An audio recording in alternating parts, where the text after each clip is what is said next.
অসুস্থতার কাছে হার মানলেন Raghunathpur super speciality হাসপাতালের ব্লাড ব্যাংকের কর্মী খাজু আনসারি। মাসখানেক ধরেই অসুস্থ হয়ে চিকিৎসাধীন ছিলেন তিনি। তার প্রয়াণে গভীর শোকের ছায়া নেমে এসছে এলাকায়। বৃহস্পতিবার সকাল 10টা নাগাদ গোপীনাথপুর গ্রামে তার শেষকৃত্য সম্পন্ন হলো। এলাকায় বেশ সুনাম ছিল খাজু আনসারির। এলাকাসহ হাসপাতালের সকলের সঙ্গে তার সুসম্পর্ক ছিল। গোপীনাথপুরে তার জানাজার নামাজে উপস্থিত হন উভয় সম্প্রদায়ের মানুষজন। সকলে তার আত্মার শান্তি কামনা করেন। সর্বদা সাহায্যের হাত বাড়িয়ে দিতেন এমন একজন সুহৃদয় মানুষকে হারিয়ে শোকাহত তার সহকর্মীরা।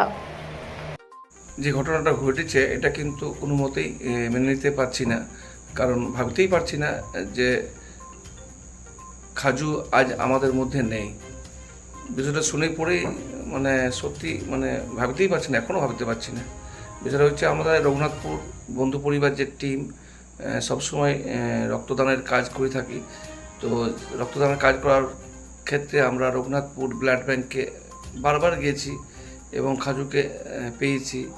সবসময় সহযোগিতার হাত বাড়িয়ে দিয়েছেন এবং কখনো যেতে না পারলেও কারো রক্ত লাগলে সেখানে ফোন করেও সহযোগিতা করেছে।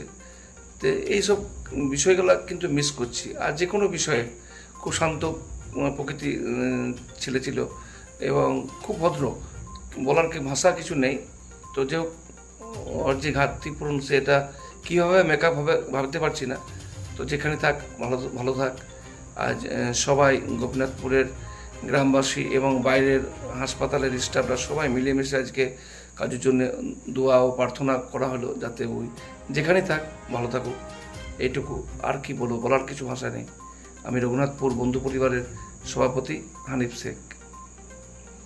তো দীর্ঘদিনের সাথে ছিল, কাজ করেছে, কি বলবেন, কেমন কেমন ধরনের ছিল, কেমন লাগছে এখন? বলার তো আর কিছু নেই, এটা মর্মান্তিক খুবই। আমাদের এটা হসপিটালের কি আর বলবো, বলা যাবে না এটা নিয়ে কিছু। এটা ব্লাড ব্যাংকের একটা মেন স্তম্ভ, ব্লাড ব্যাংকের, তাকে আমরা হারিয়ে ফেললাম। শেষ দেখা হলো, শেষ দেখা হয়েছে, মাটি দিলাম, খুবই খারাপ লাগছে। কোথায় আসছেন? আমার রঘুনাথপুর সুপার স্পেশালিটি হাসপাতাল স্টাফ। কি না আপনার? কল্লোল দত্ত। সাথে কাজ করেছেন, একদম কি বলবেন? খুবই খারাপ লাগছে। হসপিটালে একটা বিশাল স্তম্ভ, পিলার, ব্লাড ব্যাংকের তো বটেই, গোটা আমাদের ল্যাবেরই।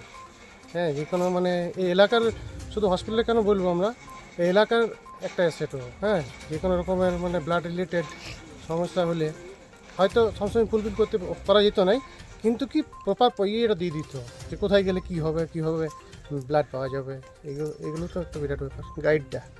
ঠিক আছে, তবে এমনি তো শান্ত মেজাজ ছিল একদম। খুবই শান্ত, খুবই ভালো, হাসি মুখে কাজ করতো। এত চাপ থাকা সত্ত্বেও হাসি মুখে কাজ করতো। শেষ দেখা হলো, শেষ দেখা দেখলাম। কোথায় আসছেন? আমার রঘুনাথপুর সুপার স্পেশালিটি। কি নাম আপনার? আমার নাম সৌরভ ব্যানার্জি।